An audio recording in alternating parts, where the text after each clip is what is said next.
কাছে থাকেন তারা মায়ের বড় দিদি। তারাপীঠে গিয়ে তো মা তারার দর্শন সবাই করে আসেন, কিন্তু তারাপীঠের ঠিক পাশেই মা তারার বড় দিদিকে চেনেন কি? হ্যাঁ, একথা হয়তো অনেকে শোনেননি, অনেকে জানেনও না যে তারা মায়ের বড় দিদিও আছেন। কিন্তু এই ঘটনা ভীষণ সত্যি। আর মা তারার থেকেও জাগ্রত হলেন এই দেবী। এই মায়ের উত্থানের সঙ্গে জড়িয়ে আছে বিরাট কাহিনী, জানলে গায়ের লোম খাড়া হয়ে যাবে। তাই এবার তারাপীঠ গেলেই এই মায়ের দর্শন করে আসবেন।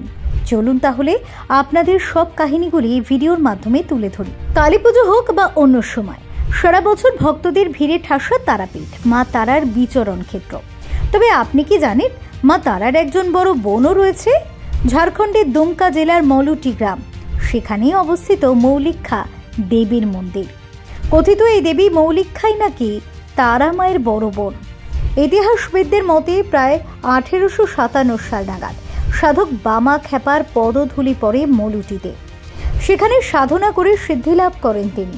এক সময় মা তারার মন্দিরের দেখাশোনার দায়িত্ব ছিল নাটোরের রানীর। সেই সময় ঝাড়খণ্ডের তৎকালীন রাজা দ্বারকা নদী পেরিয়ে তারাপীঠে মায়ের দর্শন এবং পুজো দেওয়ার জন্য আসেন। কিন্তু কোনো কারণবশত মন্দিরের সেবায়েত মহারাজাকে অনেকক্ষণ বসিয়ে রাখেন। রাজা মা তারার পুজো না করেই ফিরে যান এবং মলুটি গ্রামে মৌলিক্ষা দেবীর মন্দিরে দেবীর ঘট প্রতিষ্ঠা করে পুজো শুরু করে। পরে রাজা বসন্ত রায় মলুটি গ্রামে 108টি শিব মন্দির ও মা মৌলিক্ষার মন্দিরটি স্থাপন করেন। তারাপীঠ থেকে মাত্র 19 কিলোমিটার দূরে ঝাড়খণ্ডের মলুটি গ্রামে দেবী মৌলিক্ষাই মায়ের বড় দিদি। কথিত এখানেই প্রথম সিদ্ধি লাভ করেন সাধক বামা খেপা। তাই মাকে তিনি বড় মা বলে ডাকতেন, আর তারা মাকে বলতেন ছোট মা।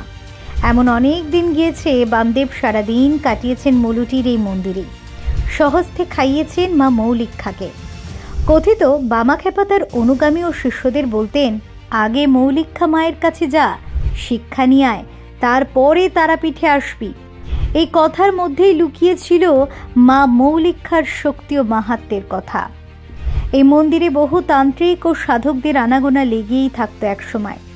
শোনা যায় আশ্চর্য ক্ষমতার অধিকারী হঠযোগী ভাতু গোসাই মা মৌলিক্ষার মন্দিরে অনেক দিন কাটিয়েছেন। প্রচলিত বিশ্বাস অনুযায়ী তিনি নাকি নিজের নারী ভুঁড়ি পেটের ভিতর থেকে বাইরে এনে পরিষ্কার করে আবার শরীরের মধ্যে ঢুকিয়ে দিতেন। বিভিন্ন বই ও পাওয়া তথ্য সূত্রে জানা যায় এই ঐতিহাসিক ও সিদ্ধপীঠের নাম একসময় ছিল মহুলটি, যার অপ্রভংশে মুলুটি নামে প্রচলন।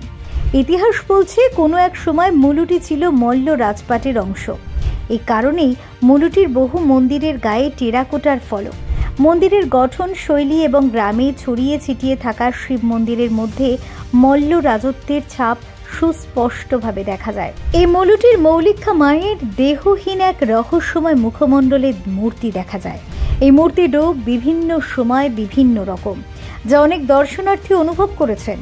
মন্দিরের গর্ভগৃহ এতটাই ছোট যে এর ভিতরে একজন পুরোহিত ও তার সঙ্গে 1-2 মানুষই প্রবেশ করতে পারেন।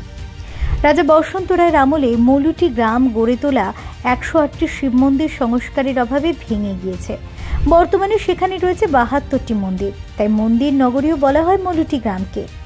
মৌলিক্ষা দেবীর পাশাপাশি দীপান্বিতা কালী পুজোর গ্রামে রাজার বংশধরদের 8টি পরিবারের তরফের বাড়িতে আরও 8টি কালী পুজো হয়ে থাকে।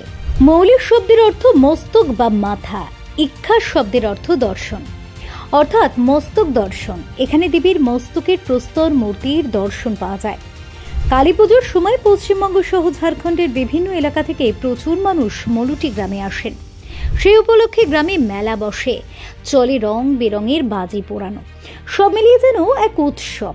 প্রসঙ্গত উল্লেখ্য, মৌলিক্ষা দেবী এক প্রাচীন ও শক্তিশালী দেবী রূপে পূজিত হন।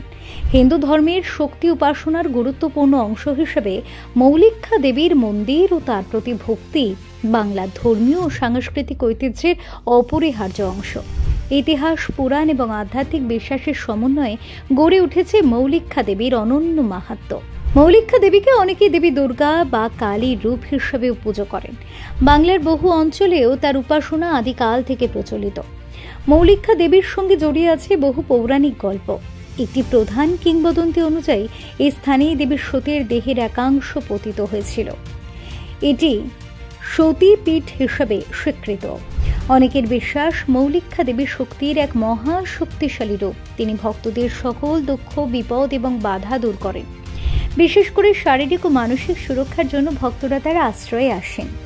মৌলিক্ষা দেবীর পুজো বিশেষত দুর্গাপুজো, কালী পুজো এবং অম্বুবাচীর সময় অত্যন্ত ধুমধামের সঙ্গে উদযাপিত হয়।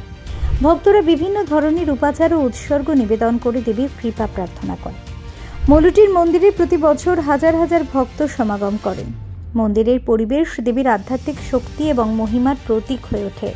তাই আপনার শুভাকাঙ্ক্ষীদের কাছে ভিডিওটি পৌঁছে দিতে প্রচুর পরিমাণে শেয়ার করুন। ভিডিওটি অবশ্যই লাইক করুন। কমেন্টে জানাবেন এই ধরনের আরও অজানা তথ্য আপনারা পেতে চান কিনা। চ্যানেলটিকে সাবস্ক্রাইব করে আমাদের পাশে থাকুন। কমেন্টে লিখুন জয় সনাতন ধর্মের জয়। ধন্যবাদ।